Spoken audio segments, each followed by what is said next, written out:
Welcome everyone to the round six Wicky and Aman talks NRL SuperCoach collab preview.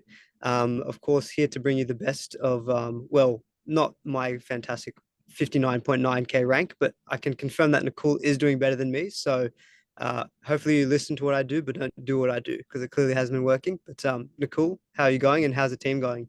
I'm going all right, man. I think we've missed this the last couple of weeks because we've both been busy, but I'm excited to rip in this time. I was literally just telling you before we started recording that I usually do better in NRL fantasy, and my super coach rank is like okay. But this year, I've been really lucky. I gotta say, like we were just talking about some of the injury chaos from last season, and I was mostly spared from a lot of the chaos. And I'm just checking my rank. I think I went up from about 19k to about 11k.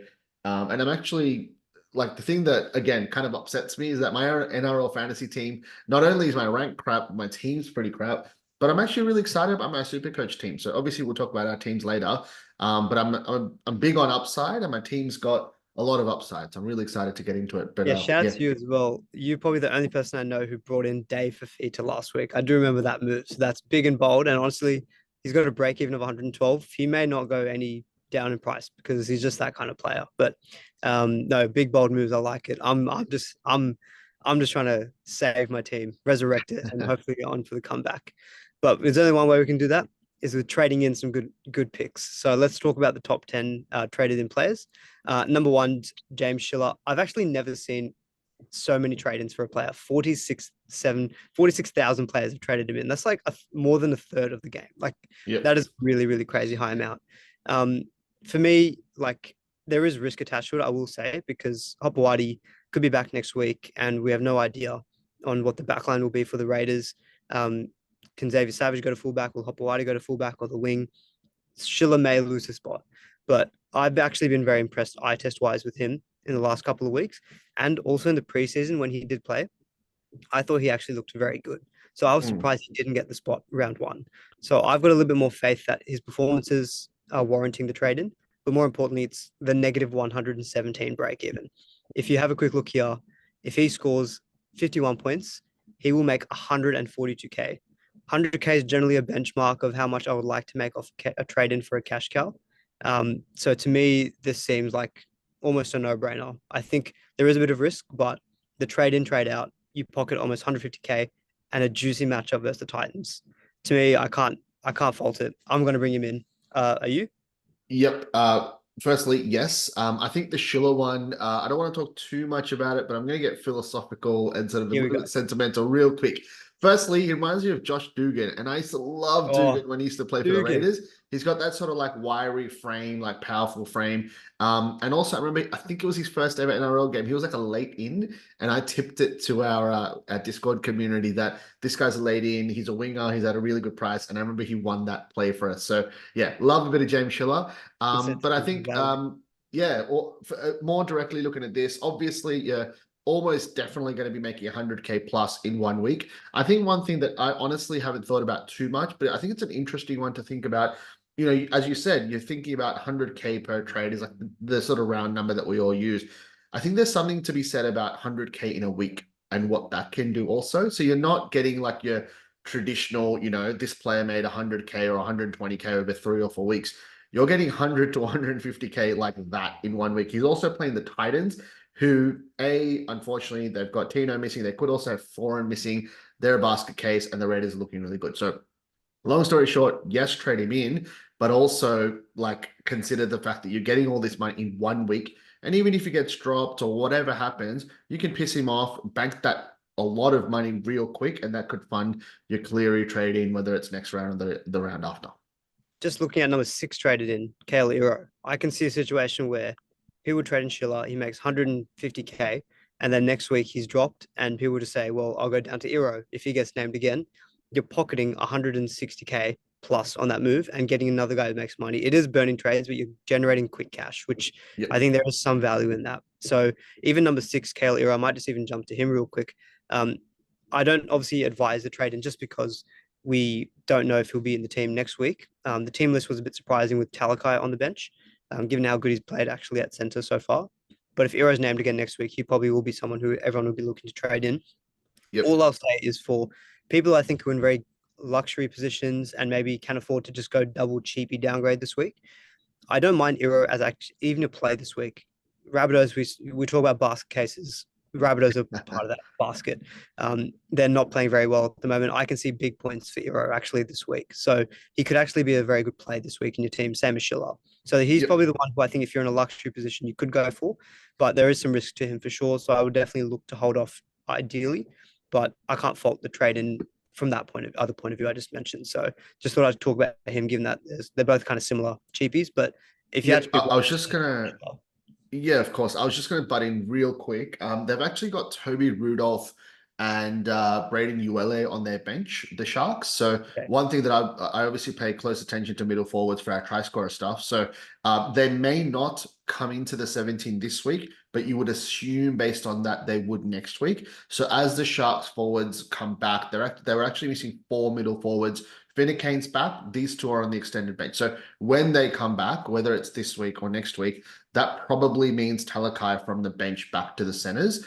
So I would say like going a week early on Euro might actually be quite risky because he might not make the 3 games. Obviously, if you want to risk it, go for your life. They are up against the Rabbitohs, but just something to think about with the Sharks guys on the extended reserves. That's a good point, and actually probably will eventually get into captaincy. But Sharks against the forwards back is big for the likes of Nico Hines. But we'll pause on that captaincy chat for a bit later. But Yep. just looking at some of these other trade-ins, Joey Manu, second most, 698k, named at fullback against the Knights. So I'm pretty sure the last time he played at fullback versus Knights last year, scored a cool 117 points. It's just what Joey does when he plays not at right center. I can't fault him as a trade-in for this week. I think the points will definitely be there. The run for the Roosters isn't the easiest on paper, but I can see him just, if you trade him in now, good long-term pick because Roosters do play round 13 and round 16. So the 2 first bye weeks where you'd think Teddy would be playing Origin. And so in those 2 crucial bye weeks, Joey Manu's probably going to be playing fullback in those weeks too. So if you don't get him in now, you'll probably find a lot of people will make sure they've got him by 13. So I think if you're a Dom Young owner and you can do a straight swap to Manu, I would say Val Holmes is my number 1 center wing target. After that, though, I'd probably say Joey Manu, and then Zach Lomax are my number 2 and 3. So can't fault Manu as a trade in. Any thoughts on him? I probably won't add too much. I think it's a great trade in terms of playing fullback this week. Good long-term trade. I'll keep it there. Cool. Very good. KP, number 3. Maybe I'll give you a chance to talk because I feel like that one, I said everything. But KP or just fullbacks in general, is KP your number 1 fullback target, or could you make a case for someone else? Oh, that's so tough. So I think I've been again very lucky. I've had Ponga and Drinkwater. I haven't touched them all season. Um, oh, it's so tough. So look, the thing with Ponga is that you get the goal kicking, which is awesome. I think the other thing with Ponga, I don't have the scores in front of me. I'll just quickly talk through it though. Is that they did struggle a little bit the first couple of rounds. They've changed their spine now a couple of times. I think with they're getting Marju back this week. Potentially, he's on the extended reserves if they do get him back and they kind of get that momentum with like a powerful winger again, and they hit their straps with I think it's Hastings and Cogger, I think it is in the halves at the moment. So if they can get on that run, oh, that's actually super helpful. No, So yeah, yeah, you can see right. that 50 and 45 in rounds 1 and 2. But yeah, if they've got a weekend Roosters this round, the Bulldogs are next up. Dolphins, who their depth can be tested. And yes, I think I'd probably lean him over Drinky, but I haven't put too much thought into it to be honest. What do you think? No, yeah, for me, he is the number 1 option. I think the goal kicking is one. He's shown that he can score well even against tough opposition. Look, you can see when I traded, or you can't, but I traded Ponga out round 3 because I looked at Melbourne Warriors. That's tough, and he's gone 86, 117, and I followed up with another 117 in awful conditions. Yeah. Understrength Roosters, Bulldogs, Dolphins, Warriors, Tigers, Titans, a bye. But then I know round 13 it's the Bulldogs. So if he's not playing Origin again this year, again he's going to be a must-have. So for me, KP is the number 1 just because I think the draw is very good. He probably looks to me the most in form of the fullbacks. Drinky probably number 2 in the form point of view, but I think he's also benefited more from easier opposition. KP's done it against the tough guys. So I feel like there's still more for KP. So yeah, for me, he's my number 1 target for people who are selling the likes of Teddy, Latrell, who are both out this week. For me, KP is your number 1. In terms of the number 2, um, we've got Scott Drinkwater and Tom Trbojevic, number 9 and 10. I think if I had to rank those two, I'd probably myself go Turbo now because he's got the Titans next week, whereas Drinkwater, yes, he's got Parramatta this week, which is better than the Warriors, but he then goes Sharks Penrith. Turbo goes Titans in round 7. So I think short term, I definitely prefer Turbo. Longer term, though, when you count for origin and absences, Drinkwater then probably goes up in my view. So I think it really depends. Are you playing the roulette? Go Turbo. But if you're looking to pick and stick, Drinky is actually probably who I'd prefer over Tommy. So I think that's kind of how I view them for the 9 and 10 trade-ins as well, just to round out, I guess, the fullback chat.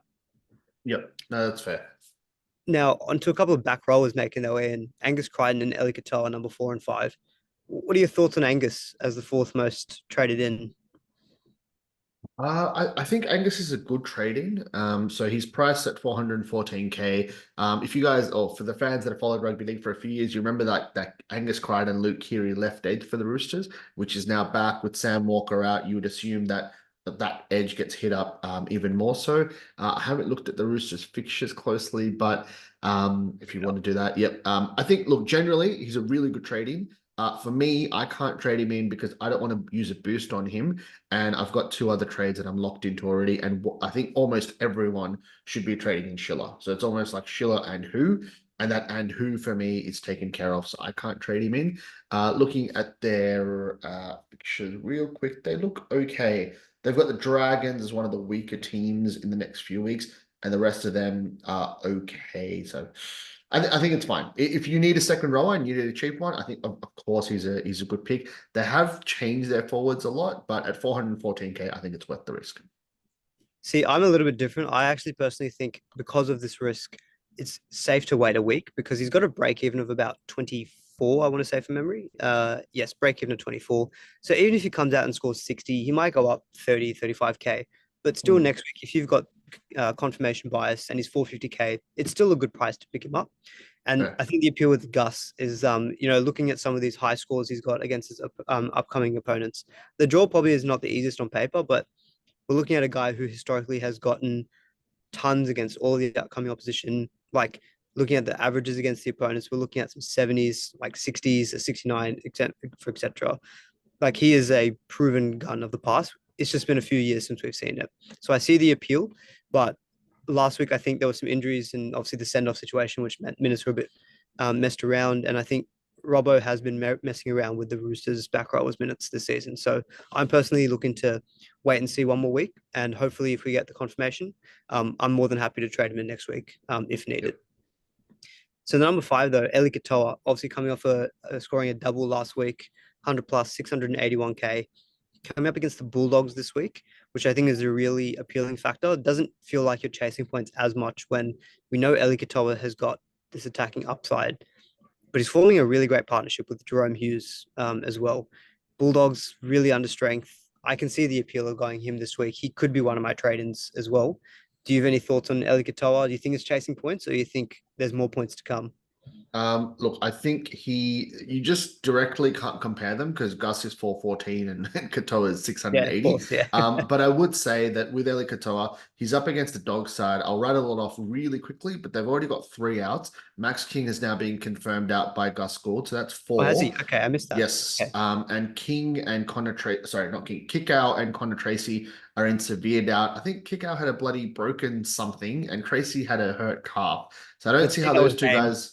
Yeah, Yeah, full of it's a injuries. joke, but they're most likely sorry, you would think that Kikau and Tracy are missing, and there's one other player. Adokar's coming back, and he could potentially not make it. I basically think that the Bulldogs are struggling to field a side, essentially. So I'm all like very, very high on all things Storm. And I think I did have a look at the draw because I've got a pod trading that I'll discuss later that I'm going with. But yeah, long story short, love Eli Katoa. I think this is kind of like the last level of pricing that I'd be comfortable to trade him in with the dogs, sorry, next up as well. So I think like yes to a trading of Eli Katoa, but I probably wouldn't want to be trading him in from next week onwards after a game against the Bulldogs and probably a pretty decent price rise after that. Yeah, I mean, 3 of the next 4 are terrific. Bulldogs, Rabbitohs, and Titans. Like Yeah. you can see plenty of points Oof. from the Storm. You can see him running like, yeah, I can just see lots of tries coming for Eli Katoa. Even then, like he's been a guy who I think historically when he's had some injury affected years, like last year he was, but when he's been fit and firing, he can be a guy who very consistently averages 70 plus. So at 680k, you are still getting value through. And you are chasing some good fixtures as well. So yeah, I think Mm. Katoa for me is a very good trade in. We've kind of already spoken about number six. So I think the last two is actually maybe just really quickly on Eli Katoa. This is a question I was getting a lot. Yep. People are looking at Olukwatu, Katoa, or Jackson Ford. I on my ranking on Tuesday was Katoa, Olukwatu, Jackson Ford, mainly just because Jackson Ford has been killing it, but he has got attacking stats in pretty much every game, and there is a part of me that thinks it may not be consistent. Olukwatu, I think, is the proven gun, but I have a feeling he's going to go for Origin, so he might be not a vet. Like I'm looking at these really Yep. expensive centre forwards as this is probably a guy that you want to keep long term, almost rest of the season. So that's why I'm kind of weighing up these small little factors. And so I think Olukwatu, because of this potential Origin, he may miss some games. It's kind of making me lean just Katoa. Really good. I think he's got a better draw coming up as well. Plus, he's a Kiwi, if I'm not mistaken. So he Yep. can't play State of Origin. I think he played for Tonga, but Tonga. maybe Okay, also New Zealand. But maybe I've got that wrong. But he's not. I don't regardless, think he yeah. played State of Origin. So that's at least something that you know that he will be available during those crucial weeks. Yep. I think this is an example of your rank not always determining your ability to help other people with their super coach teams because you've nailed 3 out of 3. Ford, don't go him only because he's got an attacking stat in every game. He's on the left side with Tamara Martin. Sean Johnson, funnily enough, came to the bloody left and put him over for a try last week, but that was against the Rabbitohs who are absolutely struggling. So Ford is definitely third. And you rattled off that Olukwatu could play Origin. Katoa's got the better draw in the next month. Like I couldn't say anything else. It's Eli Katoa, Hamole, and Ford very much the third pick. Perfectly summed up. Good stuff. And then SJ, like just talking about halfbacks here. So like I'm a Nico Hines Ooh. and Luke Brooks owner with a view to get Cleary back. But there's been some news that he's potentially maybe suffered a small setback. Maybe he's Mm. not as firm of a shoe in for the round 7 match against the Tigers, which honestly is music to my ears because Luke Brooks has got the Titans that week. So I'm really hoping to keep any excuse to not trade out Brooks for Cleary that week. But SJ, could SJ be as good as Hines or Cleary? Like he's doing very well since he's got the goal kicking back. Good Yep. run coming up as well. I'll quickly bring it up for him and actually Tamara Martin, who's number 8. But we're looking at obviously a good matchup this well, Manly at home, maybe not the easiest on paper. Manly can show up on their day, but Dragons and Titans after that, like they look two money matchups. But yeah, could SJ rival those historically great gun halfbacks? Yep. So I ruined a lot of my fantasy and supercoach season in 2023 from avoiding SJ. And honestly, my 2 cents on it would be to still avoid him. So I think he might have missed a game. And if he hasn't missed a game, he's either not been goal kicking or come off early or been under injury doubt a couple of times already. And it's bloody round 6 coming up. So I would stay away from Sean Johnson. If it's somewhat like your example is perfect. You've got Luke Brooks. You can hold him for the next couple of weeks, get that Gold Coast matchup. I'd even potentially delay that Cleary trading, even if he is playing, just to get that sweet Brooks v Titans matchup. But yeah, for me, it's a wait on SJ unless something majorly changes with Hines and Cleary. SJ just another year, just injury concerns every odd week, goal kicking inconsistent, whether he's doing it or not. I'd be holding off on him. How about you? I'm a bit more comfortable, I think, with the goal kicking and the injury part of it. It was a bit dubious for a while, but with Metcalf going down, SJ's picked up the tee, and he looks, I think, running freely. So I'm not as put off with the injury concern. And look, if he gets injured, it's unfortunate. We just have to deal with it at the time and trade him out. I do feel like this is probably one of the last weeks to maybe get him in though, because he's at a good price and he's got a low break even of 21, which you would think you would get against Manly at home. And so he's going to be then north of 700k. So he does feel like you've got to get him in this week. Maybe if you are still sitting on Cleary, maybe this news makes you want to go then Cleary to SJ for like at least a 3 week play. And then maybe round 9, you can go back to Cleary because round 9, it does toughen up Newcastle, Roosters, and Penrith. Not the easiest in that little short spell there.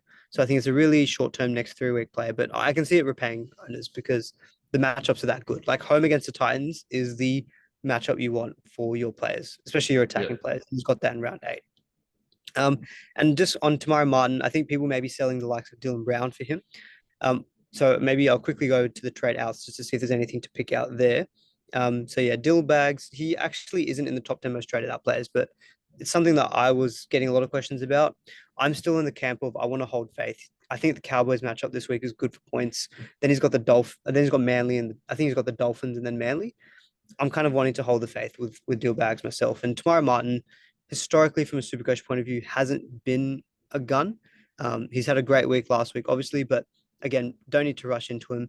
See what he scores against Manly, and if it's again a case of big negative break even, and then you're looking at Dragons Titans, then I can see the reason to go for him. But for this week, I don't think you need to really rush into that decision. If I'm being Yep, honest. that's Um, fair. so I think that's probably good on the trade-ins. Maybe what we can do have a bit of a chat about captaincy. So I'll Yep. quickly get into the benefits of having Supercoach Gold. I can see these kind of things. Maybe on the VCs. So most popular VC at the moment, Kalen Ponga, 11.5%, followed by Pappy at 8%. And then after that, it kind of trickles down. Hamiso Tabuai is actually a surprising one, I must say, against the Broncos. But it looks like KP or Pappy are the two standouts here for the VC. I guess mine was also a consideration. Um, who would you be like? I mean, who currently is your VC, and do you think VC Ponga is perfectly fine? I think, yeah, I think you don't need to overthink it.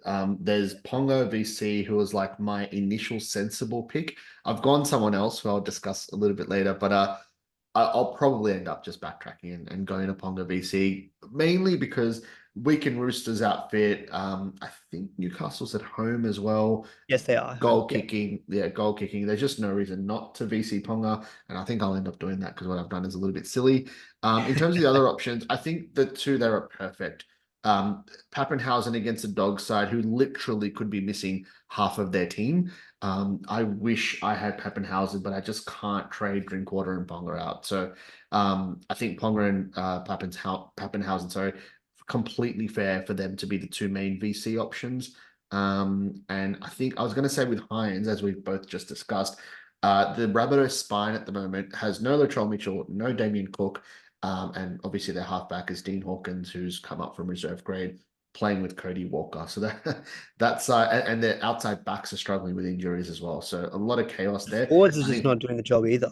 Like, and that, yeah, they're a and the bit flat in Sharks the forwards, forwards. you'd have to say the Sharks forward packers. They've got Britt Nickera back as well. It's a big in for the Yep. Sharks. So yeah, that they look like it could be just another shellacking Yeah. on the I, cards. I Yeah. I couldn't say anything too potty in terms of what we see. I think the options there are pretty reasonable. Yeah. What are your thoughts? Yeah, I think Melbourne Storm are a good team. So Harry Grant as well as another one. I think if you bring in Manu, we know what he's capable of playing at fullback, and it is a Thursday game. So I think he's also very safe VC. But I Mm, would suspect that if you've got KP, you're probably going to put the VC on him. That's what I would be doing.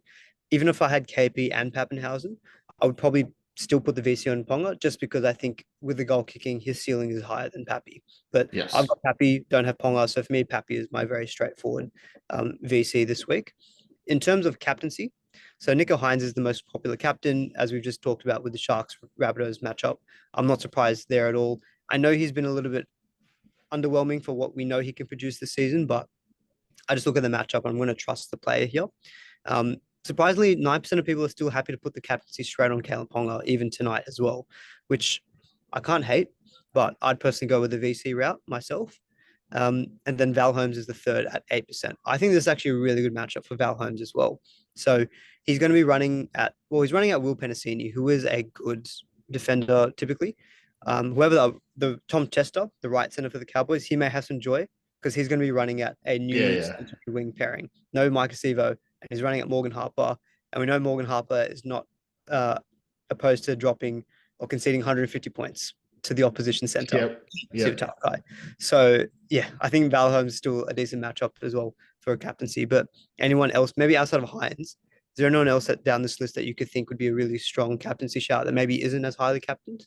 Yep. I think not necessarily like whether it's VC or captaincy, I think the thing I think about this round is really target matchups. I know it's only round 6, because of the injury chaos, we already have teams who, like a team like the Bulldogs, were okay at full strength, but they are literally missing half, or they're most likely literally missing half their lineup, and it's the perfect opportunity to target that matchup.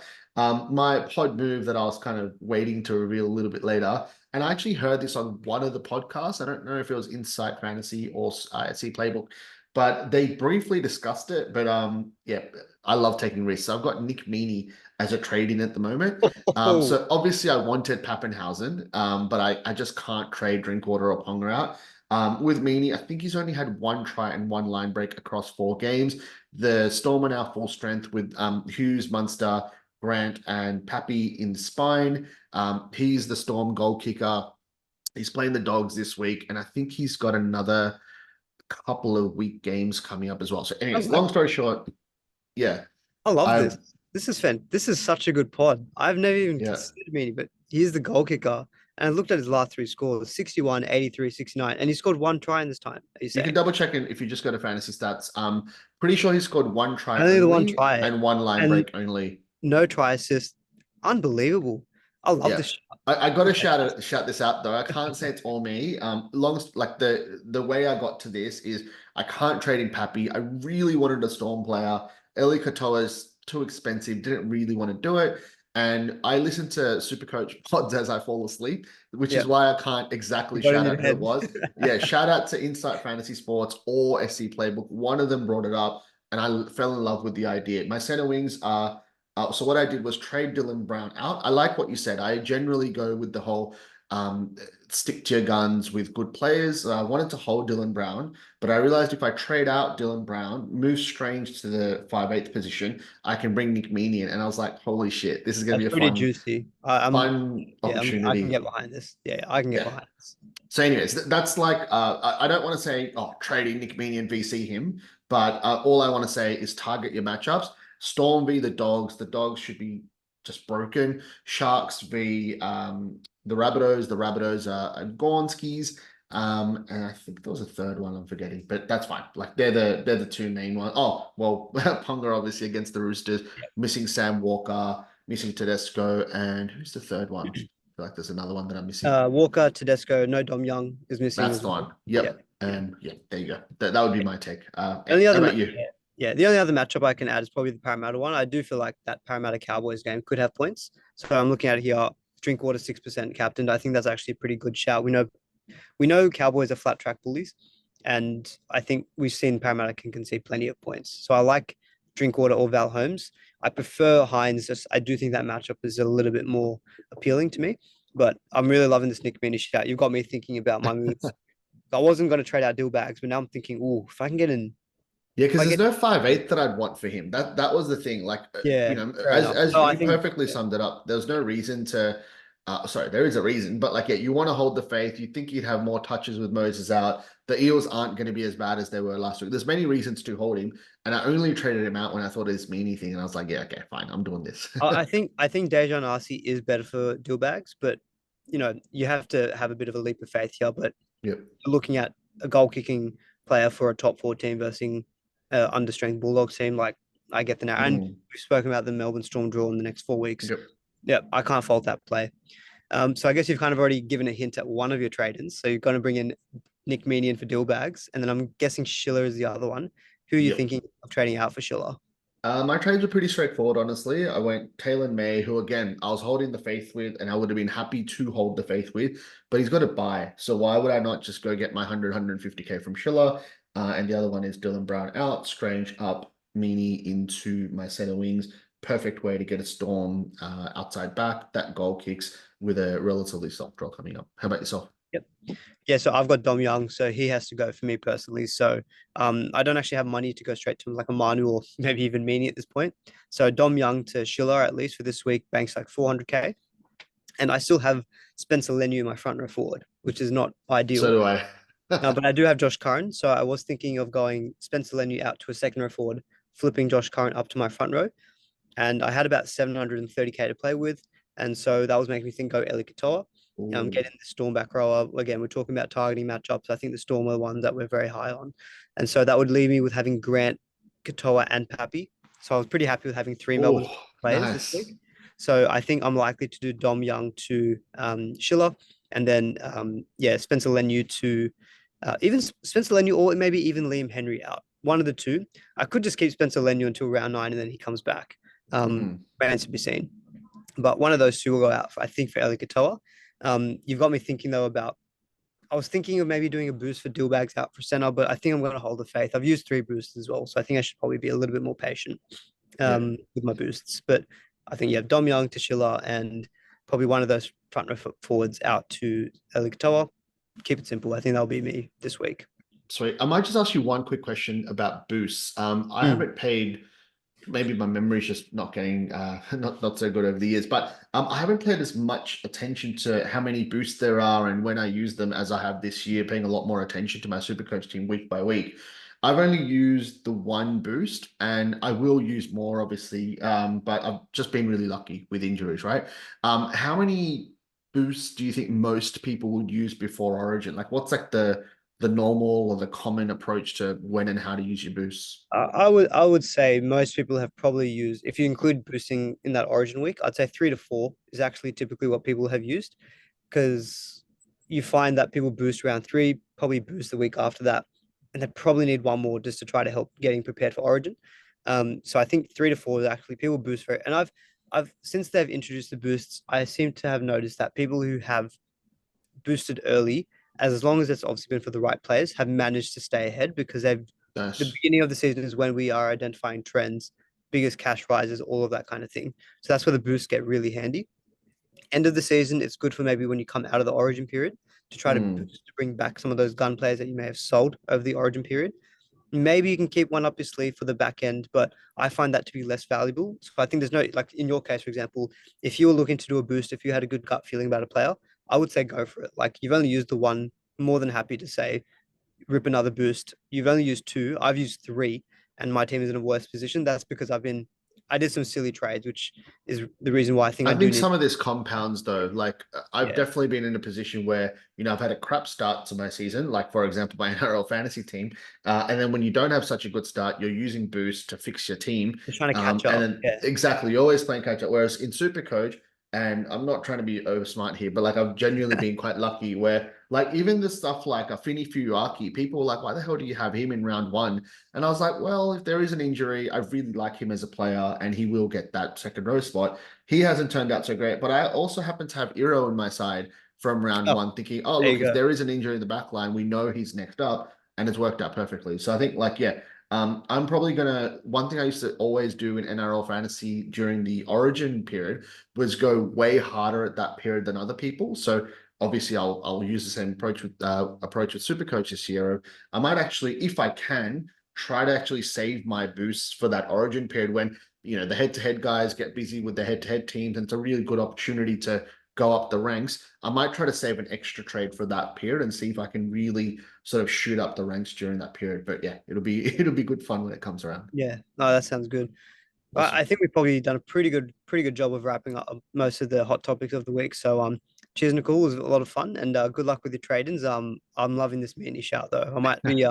I'll be spruiking it on social media if I do, but I'll definitely shout out yourself. And you said it was one of Inside was SC One played of with. them. Yeah, I'll shout One of them them. out. I'll tag every podcast and say whoever said meanie, thank you, because I Love it. like that shout now. Thanks everyone for Awesome. tuning in, and we'll see you hopefully in the next week preview. But cheers, Nicole. Thanks for your time, and see you all in the next one. Awesome. Thanks, guys. Good luck, everyone.